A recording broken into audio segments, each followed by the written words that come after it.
As one of the fathers of the modern phone industry, Nokia is revered by many to this day for the level of build quality of its devices, and yet that didn't help the company when it was caught off guard by the stratospheric surge in demand for smartphones. Many thought that the Finnish company made all the wrong decisions, especially when it decided to go for an infant of an operating system in Windows Phone.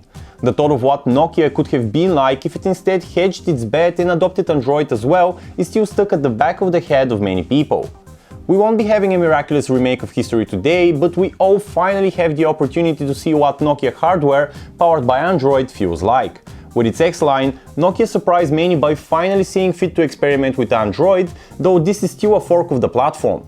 The entry-level Nokia X we'll be looking at today then comes with all the signature Nokia services like its App Store and here Maps, but none from Google. So there's no Play Store, no Google Maps and many more. Is that necessarily a bad thing? This is Chris with PhoneArena, let's find out.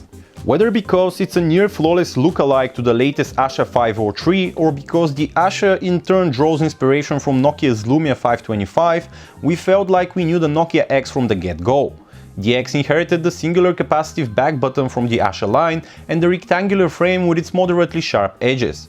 The removable rear shell is made of solid matte plastic, same as the buttons on the right side of the X. Both the volume rocker and the power key provide profound feedback and there is a nice amount of travel to them. Handling the Nokia X is easy. The small device is perfect for one-handed use, but we couldn't shake off the feeling that we're using a toy phone. And it's not just because of the bright palette of color options, it's also the profoundly plastic but very solid exterior that made us feel like we're operating a reinforced, child-proof piece of hardware.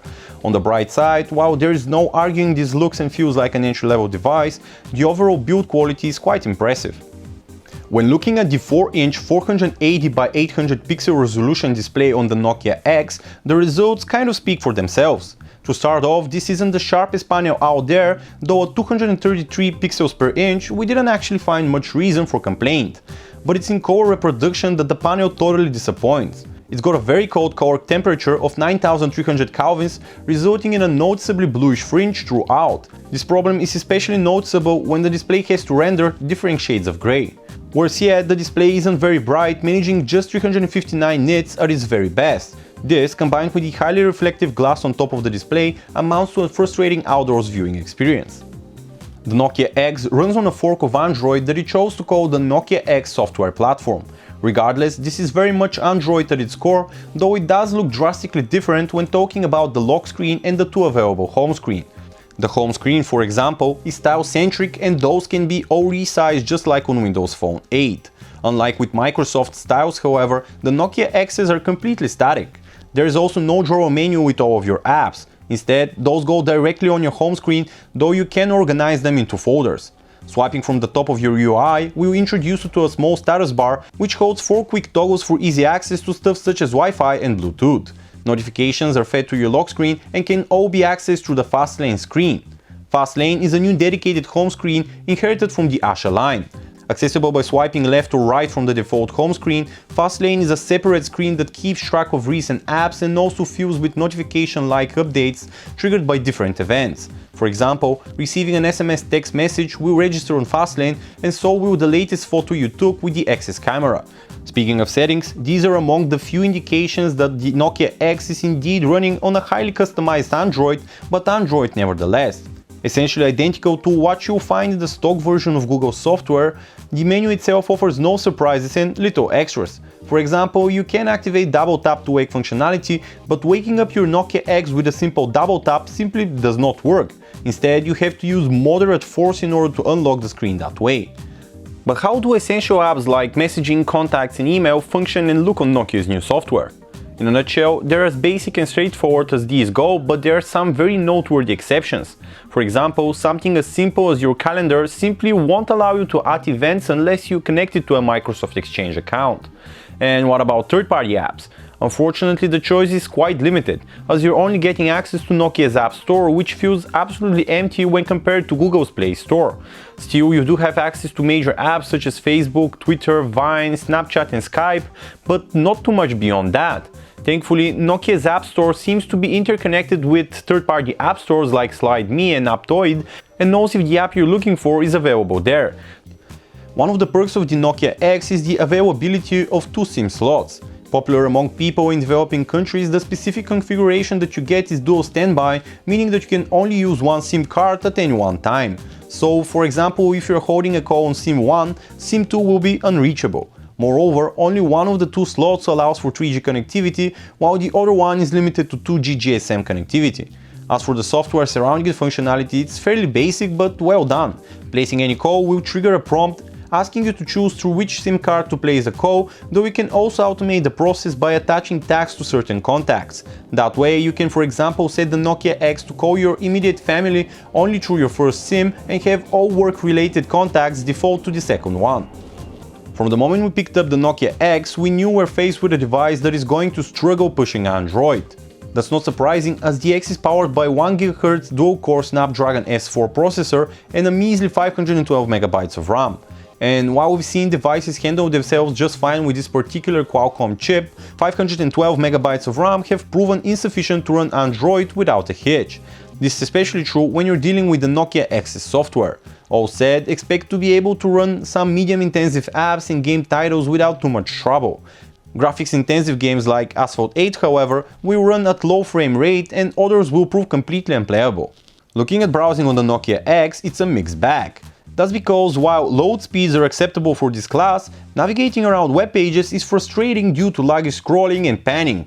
In other words, don't expect to enjoy your browsing experience on the Nokia X. In terms of connectivity options, the list is pretty basic. There's Wi-Fi and assisted GPS of course, and Bluetooth 3.0 is also on board. A little disappointing, however, is the rather limited speed of the 3G radio on board, which maxes out at 7.2 megabits. The Nokia X comes with a wildly unimpressive 3-megapixel camera with fixed focus and no flash to speak of. It has a tiny sensor and narrow f2.8 aperture, further complicating things when light isn't abundant. You'll find no front-facing cam with this phone. As for the UI itself, it's absolutely basic. There are shortcuts for white balance and ISO tweaking, and you also get 3 shooting modes: stills, video and panoramas. Thankfully, the Nokia X doesn't take forever to commit a new snap to its memory, so no complaints there. So what kind of snaps can you expect to produce if you opt for the Nokia X? Well, images often come out underexposed and colors are a bit lifeless. If that wasn't enough, there's also a pretty noticeable purple fringing with many shots. On the whole, images are on the soft side and the X's camera resolves a pretty limited amount of fine detail. Moreover, snaps are riddled with digital noise even when light is abundant. Lastly, the lack of auto or manual focus will be a needle in the eye for some. As for low light scenarios, those usually prove too challenging for the tiny snapper, a situation that is only magnified by the lack of an LED flash. And lastly, and as far as video capture goes, this is an equally unsatisfying aspect of the 3-megapixel snapper. The videos the camera produces are low resolution and are lacking in every imaginable aspect, whether it's proper exposure, acceptable frame rate, or even decent sound reproduction. Despite looking slightly different, the Multimedia App bundle that comes pre-packed with the Nokia X is very close to their stock Android counterparts, and that can be both a good and a bad thing, depending on your preferences. So while the apps themselves, like the gallery, music and video players, are intuitive, they're also very limited with their functionality. So if you're looking for something more functional, you may have to go to the App Store and find something different. Call quality is one of the few departments where the Nokia X's performance didn't offer an unpleasant surprise. Don't get us wrong, there's nothing impressive here, but instead we got what we would expect from a device in this price class. Both the microphone and the in-ear speaker offer medium volumes, though both also distort voices in a similar way. Both sides reported voices that were flatter than in reality, though tonal information is not entirely lost. In other words, you know the person you're talking to by their voice, but you may have to go for a mental squint every now and then. Nestled within the Nokia X's body is a usually placeable 1500 mAh battery, which Nokia rates good for up to 17 days of standby time when utilizing both SIM cards. Talk time on a 3G network clocks at about 13 hours and video playback can go on for nearly 8 hours and 30 minutes. Lastly, browsing time is rated at 4 hours and 42 minutes. Of course, these numbers are kind of cryptic, which is why we put the Nokia X through our in-house battery test, which aims to replicate your everyday smartphone usage routine. Unfortunately for the X, its result of 4 hours and 53 minutes is kind of disappointing, all things considered. Due to its pricing, the Nokia X can be both an acceptable purchase or a completely unfounded one, depending on where it is you call home. In the States, for example, Nokia sells the X through Amazon for anywhere between $145 to $170. At this price, pitching in an extra $10 for the far more capable Motorola Moto G is a no-brainer. You get a bigger and better screen, vastly superior performance in terms of speed and imaging, and a true Android experience. In some European countries like France, however, the difference is not that small. The Nokia X retails for €119 there, while the Moto G costs $159. In those countries, an adequate full-fledged Android alternative is Sony's new Xperia E1, which costs about $139.